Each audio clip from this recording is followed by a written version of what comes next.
ধূপ ধূপ শব্দে চলছে ঢেকি, তবে গ্রাম বাংলার সেই চিরচেনা ঢেকি নয়। আধুনিক এই ঢেকি চলছে যান্ত্রিক পদ্ধতিতে। উদ্যোক্তা আক্তার হোসেন যখন এই ইলেকট্রনিক ঢেকি বসান, এলাকার মানুষ একে পাগলামি বলে মনে করলেও এখন পুরো গ্রামে পড়ে গেছে ব্যাপক সাড়া। আমাকে একটা লোকে সাপোর্ট করে নাই, এটা কি দিছে, ওর মাথা খারাপ হয়েছে, হাসাহাসি, থাকে সমালোচনা, চলবো না, যা মনে চায় তাই করে, এদের বহুত কথা, মানে এটার শেষ নাই। কিন্তু এখন তারা বলে যে না, ভালো কাজ করছে, আমরা একটা দিতে চাই। আমি একটু স্বল্পমূল্যে চালটা বিক্রি করি, এই জন্য আমার কাস্টমার বেশি আসে। মানে ঢেকি ছাটা চাউলের ভাতের মার, যে ওই মারটাও অনেক পুষ্টিকর। আমার ঠাকুমা ওনারা তো আগে ঢেকে দিয়ে ধান বানতো, তখন ওনারা বলতো অনেক পরিশ্রম, হাড় ভাঙা পরিশ্রম করে তারা এমন ধান তারপর এগুলা বানতো। কিন্তু এখন আমরা দেখি যে কারেন্টের ইলেকট্রনিক ঢেকে দিয়ে অনেক সাশ্রয়, অনেক সুবিধা পেয়েছে। চালের ভাতের থেকে আমনের চালের ভাতে অনেক পুষ্টি এবং অনেক টেস্টি খেতে। কিন্তু আজ আমি এখানে ঢেকি দেখতে এসেছি। আমাদের মা চাচির কাছ থেকে সব শুনেছি যে এখানে মানে ঢেকি দিয়ে তারা পা দিয়ে কষ্ট করে অনেক পরিশ্রম করে ঢেকি থেকে চাল বের করতো, আর আজ আমাদের কি অটোমেটিক চলে এবং চাল বের হয়। মানিকগঞ্জের ঘিওর উপজেলার কুন্দরিয়ার বাসিন্দা আক্তার হোসেন হৃদরোগে ভুগছেন, তাই চিকিৎসক তাকে প্রোটিন খাবার খেতে বলেছেন। এর মধ্যে ছিল লাল চালের ভাত। বাজার থেকে চাল কিনে রান্না করার সময় চালের রং উঠে যেত। এক একবার এক এক দোকান থেকে কিনেও একই সমস্যা। পরে আক্তার নিজেই ঢেকি বসিয়ে ঢেকি ছাটা চালের ব্যবস্থা করেন। শুরুতে নিজেদের জন্য চাল উৎপাদন করলেও পরে চাহিদা বৃদ্ধি পাওয়ায় বাণিজ্যিকভাবে শুরু করেছেন এই উদ্যোক্তা লাল চালের ব্যবসা। 20 সালে আমি হৃদরোগে আক্রান্ত হই। আক্রান্ত হওয়ার পরে ডাক্তার আমাকে লাল চালের ভাত খাইতে বলে।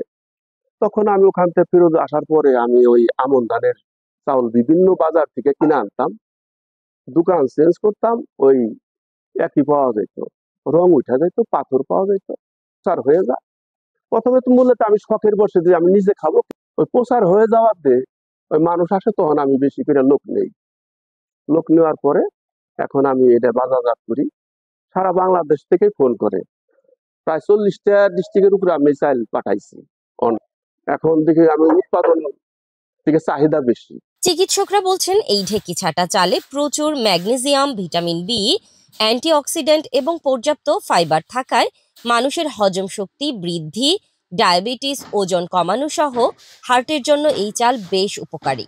এই ঢেকি ছাটা চালগুলোর মধ্যে কিছু ফাইবার থাকে, সেই ফাইবারের মধ্যে ম্যাগনেসিয়াম, কিছু ক্যালসিয়াম, কিছু ভিটামিন বি1, বি6, বি12, কিছু কার্বোহাইড্রেট জাতীয় ব্যাপারগুলো যেটা শরীরের জন্য খুবই প্রয়োজনীয়, সেই উপাদানগুলো থাকে। কেমিক্যালের মাধ্যমে যেগুলো তৈরি হয় সেই উপাদানগুলো নষ্ট হয়ে যায়।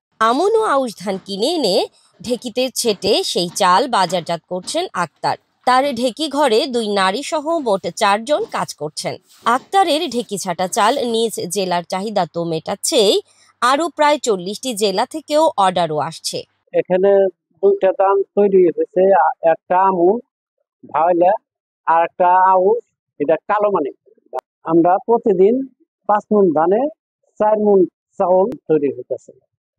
আমি ঢেকিতে চাউল তৈরি করি। আগে দাদিরে মায় দেখতাম 1 মণ ধান ঢেকিতে বাইনে, এখন তো ওই কষ্টর দিন নাই, ঢেকিতে এই চাউল তৈরি করা পারতাছে।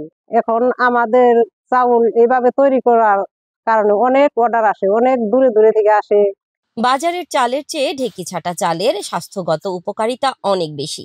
এজন্য এই চাল উৎপাদনে বিসিকের পক্ষ থেকে সব ধরনের সহযোগিতা করা হবে বলে জানিয়েছেন বিসিকের উপব্যবস্থাপক আব্দুল কাদের। তো ঢেকি ছাটা চাউল যেহেতু উপকারী, এটার প্রচার প্রসারটা যদি একটু ভালো হয় তাহলে ওই লোকের যেমন একটু বিজনেস হবে, পাশাপাশি অনেক মানুষ এই চাউলটা ভোগ করে পারিবারিকভাবে বা স্বাস্থ্যগতভাবে উপকৃত হবে।